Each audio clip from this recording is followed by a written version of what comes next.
हमेशा आपको 3 अलग अलग भागों में देना है, गीला कचरा, सूखा कचरा और घरेलू खतरनाक कचरा।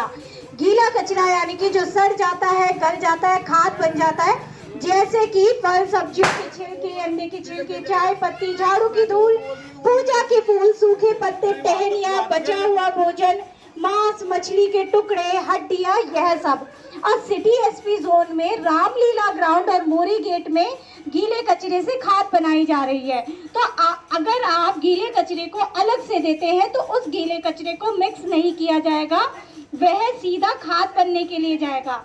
दूसरा है सूखा कचरा। सूखा कचरा यानी कि जो इंसानों द्वारा, मशीनों द्वारा और फैक्ट्रीज में बनता है, जैसे कि कागज, पेपर, बोतल, प्लास्टिक, पॉलिथीन, पन्नी, टेट्रा पैक्स, चिप्स, कुरकुरे के रैपर्स, फटे पुराने जूते, फटे पुराने कपड़े, मेटल की चीजें, लोहे का सामान, कांच की बोतलें, यह सभी आपका सूखा कचरा। सूखा कचरा रिसाइकलिंग के लिए जा रहा है।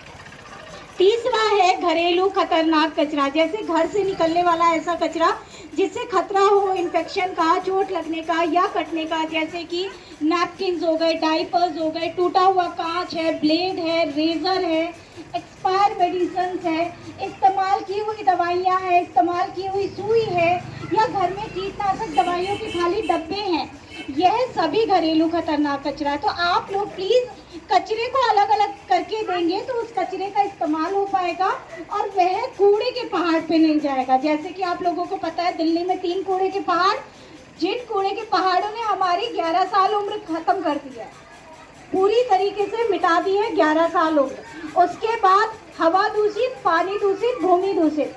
जिस हवा में हम लोग सांस ले रहे हैं, जिस पानी को हम लोग पी रहे हैं, जिस खाने को हम लोग खा रहे हैं, अभी जैसे दिल्ली में क्रैप 300 से ज्यादा गंदगी वाली हवा है। क्रैप 300 हो गया, यानी कि अगर आप इस हवा में सांस ले रहे हैं तो कोई ना कोई बीमारी सांस की जो आपको हो सकती है। तो और दिवाली के बाद और ज्यादा हो जाएगा। आप मॉर्निंग में देखते होंगे कि धुंध जमा हो जाती है, वो दरअसल धुंध नहीं है, वो वायु में जो प्रदूषण हो रहा है, जहर फैला हुआ है, वो है। तो हम लोगों के कारण ना, और हम लोग अपने बच्चों